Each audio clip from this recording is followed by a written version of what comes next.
इतने वर्षों से उसे देखा नहीं है, वो सकुशल तो है? हाँ माँ, शेष भैया बिल्कुल ठीक है। इतनी दूर होकर भी वो प्रतिदिन आपको और बड़ी माँ को स्मरण करते रहते हैं।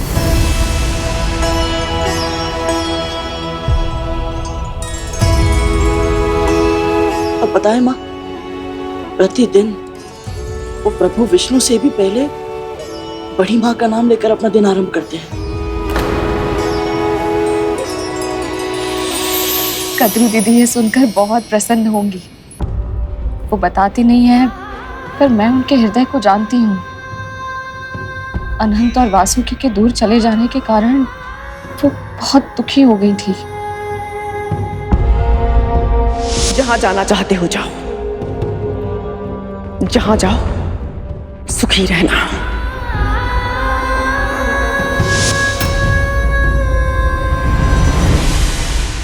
बड़ी माँ और आपके आशीर्वाद से शेष भैया की तपस्या सफल हो गई थी माँ, और वो वैकुंठ भी पहुंच गए थे। पर अभी तक उनकी भेंट प्रभु श्री विष्णु और माँ लक्ष्मी से नहीं हो पाई, क्योंकि माँ लक्ष्मी के समुद्र में समा जाने के बाद प्रभु श्री विष्णु तपस्या में लीन हो गए माँ।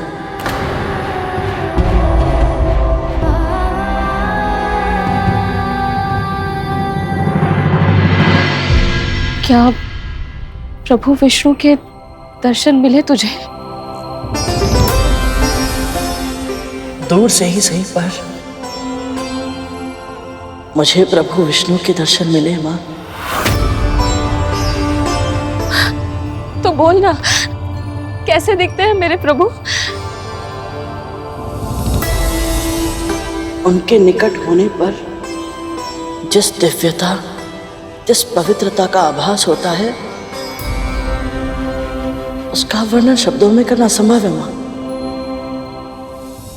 और आपका आदेश है तो प्रयास अवश्य करूंगा।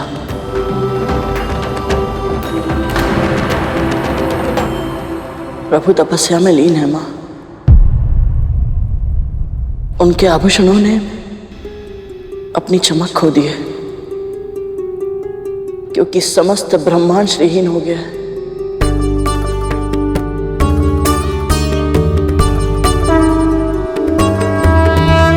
ऐसी स्थिति में भी उनके व्यक्तित्व से ऐसी आभा प्रकट होती है माँ, जिसमें सहस्त्र सूर्यों से भी अधिक प्रकाश है, पर ना तपन है, ना जलन, बस शीतलता है। सौम्यता की अद्भुत शीतलता।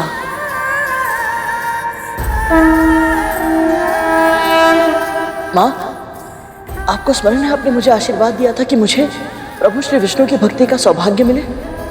जब मैंने उन्हें देखा तब मुझे समझ आया कि आपके उस आशीर्वाद के पीछे मेरे सुख की कामना छिपी थी।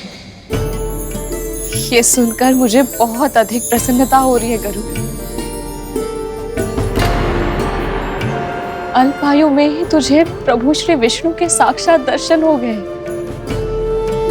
ये मेरे लिए गर्व की बात है। ऐसा लग रहा है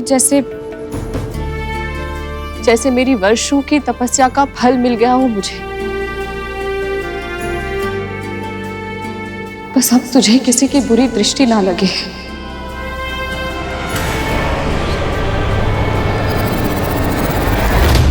कब तक जो इधर उधर की बातों में समय नष्ट करता रहेगा? मुझे तो बस ये जानना है कि शेषनाग ने से मेरे और विंता के बारे में क्या बताया है।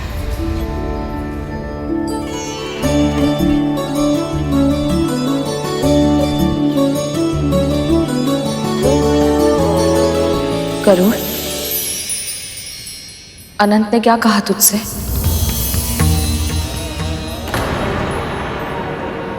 एक ना एक दिन तो सत्य सामने आना ही है पुत्र।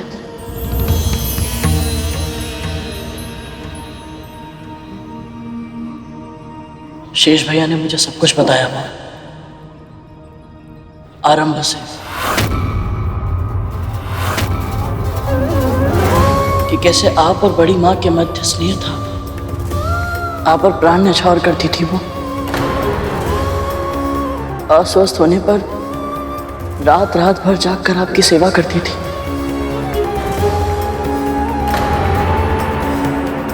पर जिस दिन महर्षि दुर्वासा ने अपनी परिजात माला उनके स्थान पर आपको दे दी, उस दिन के बाद सब कुछ बदल गया मां। इसे जो धारण करेगा उसे ऐसी प्रतापी संतान प्राप्त होगी जिसके नाम और यश की कीर्ति समस्त ब्रह्मांड में फैलेगी। बड़ी मां के मन में आपके प्रति ईर्ष्या ने जन्म ले लिया।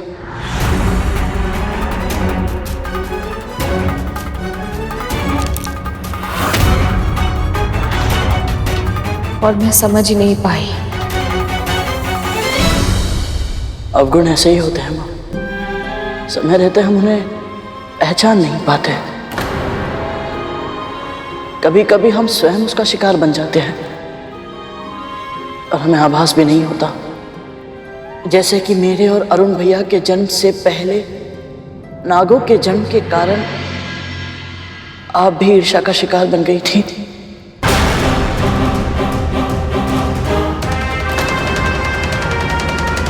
और आपको पता भी नहीं चला था। अब मुझे ज्ञात करना ही होगा कि लिमो के भीतर मेरी संतान पल रही है या नहीं।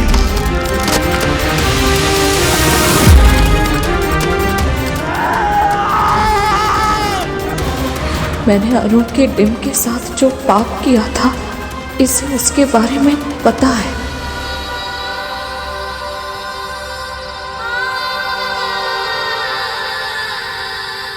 मां, मैं आपकी भावनाओं को समझता हूं। कब आपकी ममता ईर्ष्या में बदल गई आपको भान तक नहीं हुआ। और इसमें केवल आपका दोष नहीं था मां, अति सौभाग्यशाली पुत्रों की मां होने का वरदान मिला था आपको, और इससे बड़ी मां असुरक्षित अनुभव कर रही थी। और इसीलिए उन्होंने आपके मस्तिष्क में संदेह के इतने बीज बो दिए कि आप ठीक से कुछ समझ ही नहीं पाई। और फिर जब क्रोध में आकर अरुण भैया ने आपको भीषण श्राप दिया, आपने उसे अपनी नियति मान लिया।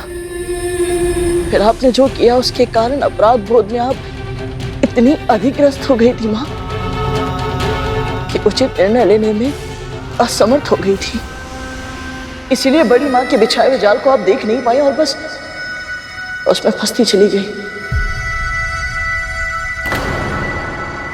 और फिर अरुण भैया के अर्ध विकसित स्वरूप में जन्म लेने का पूरा दायित्व आपने अपने ऊपर ले लिया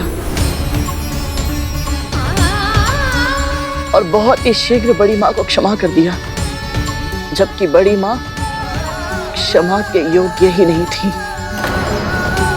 जो हुआ उसके लिए मैं कद्रू दीदी को दोष नहीं देती, त्रुटि तो मेरी है ना।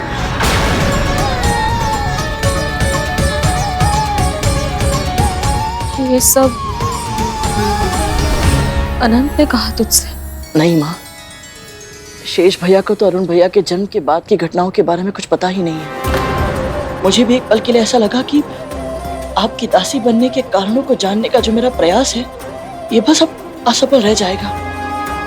पर प्रभु श्री विष्णु ने मुझे संकेत दिया कि मैं अदिति मां के पास जाऊं।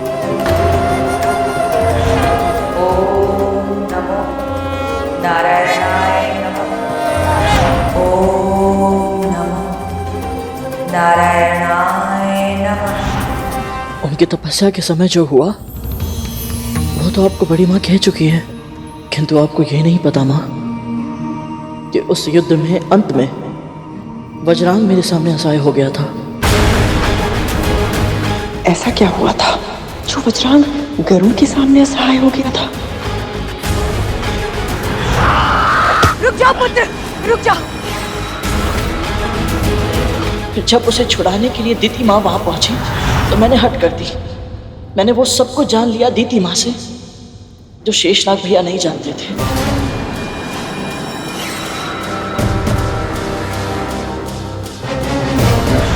जब तक हमें उसके सामर्थ्य का अनुमान पूर्ण रूप से नहीं लग जाता, हमें विंता को जीवित रखना होगा। केवल विंता ही है जो अपनी संतान को नियंत्रित करेगी।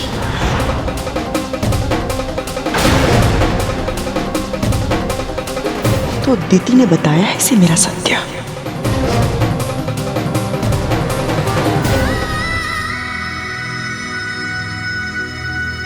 माँ, आप नहीं जानती कि बड़ी माँ ने आपके साथ विश्वासघात किया था। आपके शर्त लगाने के अवगुण का लाभ उठाकर उन्होंने छल किया आपके साथ माँ। उस घोड़े उच्छा शवा की पूंछ काली नहीं श्वेत थी।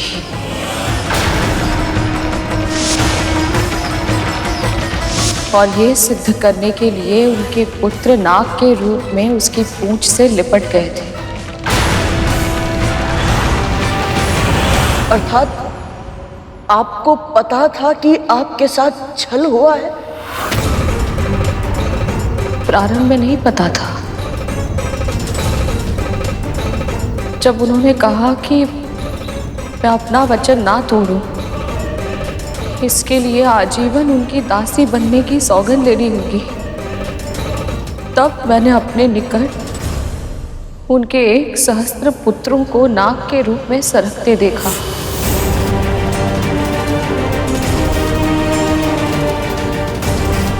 तभी मैं समझ गई थी कि कद्रू दीदी वो शर्त कैसे जीती थी।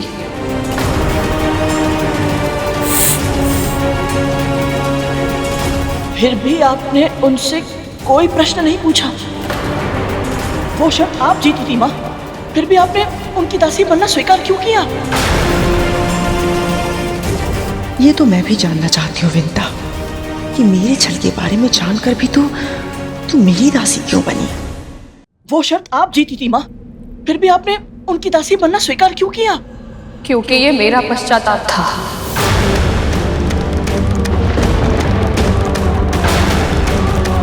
भले ही कद्रू दीदी धोखे से वो शर्त जीती थी, पर शर्त लगाकर जुआ खेलने का महापाप तो मैंने किया था ना। और ये पहली बार नहीं था, उससे भी पहले कई बार केवल आनंद के लिए कुछ दांव पर लगाकर युद्ध क्रीड़ा करना मेरा स्वभाव बन चुका था गरुड़। यदि उस दिन भी मैं शर्त जीतने का प्रयास करती तो मेरा पाप और अधिक बढ़ जाता। मैं नहीं चाहती थी कि मेरे दूसरे पुत्र के जन्म के समय मुझ में कोई कमी हो। अर्थात इसलिए विंता जानबूझकर शर्त हारी थी? यदि माँ में ही अवगुण होंगे तो पुत्र से धर्म के अनुसार कर्म की अपेक्षा कैसे की जा सकती है? मैं स्वयं को सभी अवगुणों और विकारों से मुक्त करना चाहती थी, ताकि मैं तेरे सम्मान की अधिकारी बन सकूं।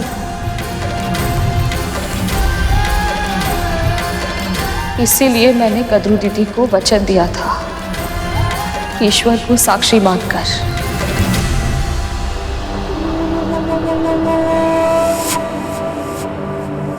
तू जानता है, मेरा वचन ही मेरा सत्य है और मेरा सत्य ही मेरा धर्म। मैं अपने धर्म से विमुख नहीं हो सकती गरुड़।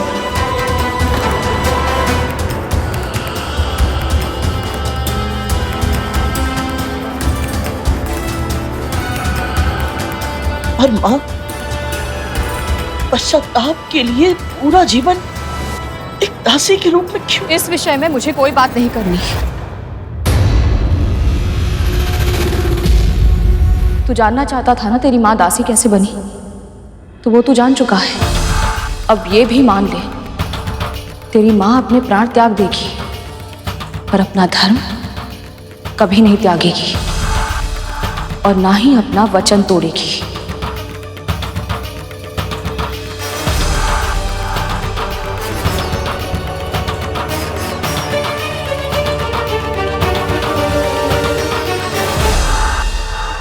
ये तो मैं जानती थी कि विंता तेरे लिए वचन और धर्म सर्वोपरि है और तेरी इसी विवशता का लाभ उठाऊंगी मैं।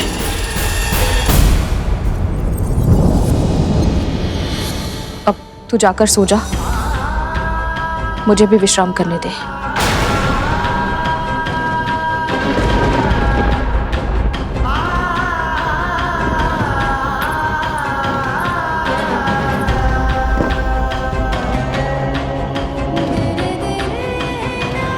जब माँ ही नहीं चाहती तो इन्हें दास्ता से मुक्त कैसे कराऊंगा मैं?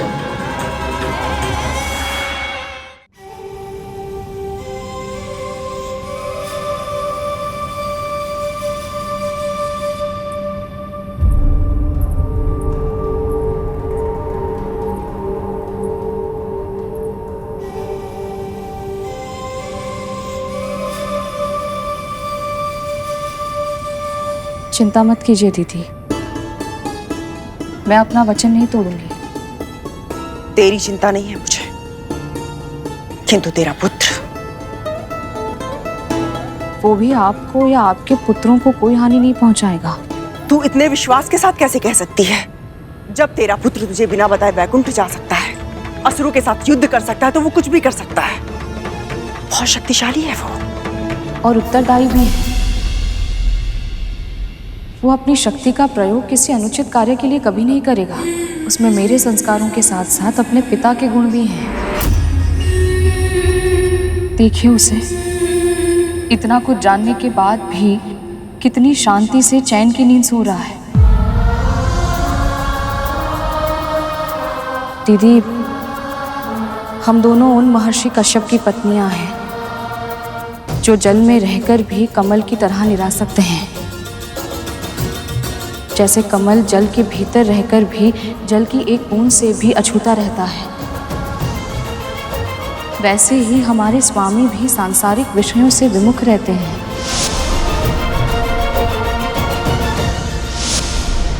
ये सब मुझे ज्ञात है। तू वो बता जो तुझे लगता है कि मुझे नहीं पता है। मैं केवल इतना कहना चाहती हूँ कि आपको हमारे स्वामी से प्रेरणा लेनी चाहिए। यदि आप हर समय अपने पुत्रों की सुरक्षा की चिंता में डूबी रहेंगी तो आपको शांति कैसे मिलेगी? आपको स्मरण है, दीदी दीदी जब संतान प्राप्ति की इच्छा से स्वामी के पास गई थी तो क्या हुआ था? क्या हुआ था? सूर्यास्त की बेला थी और स्वामी तपस्या में लीन थे।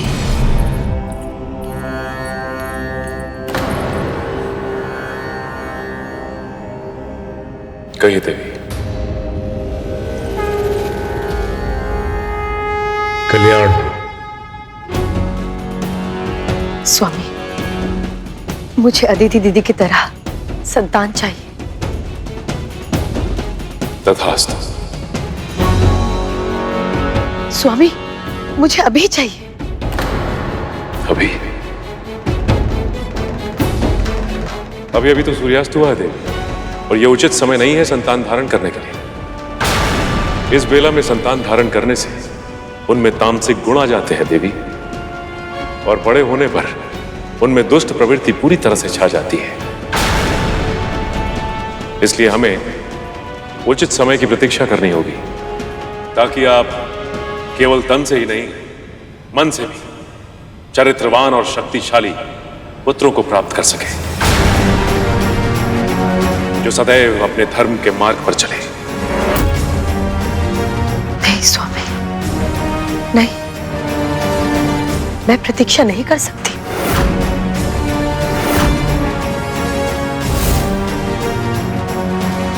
तू मुझे जितना भी समझा ले विंता, किंतु मेरे पुत्रों का ही सर्वस्त्र राज होगा, जो अगर उनके जीवित होते हुए संभव नहीं है।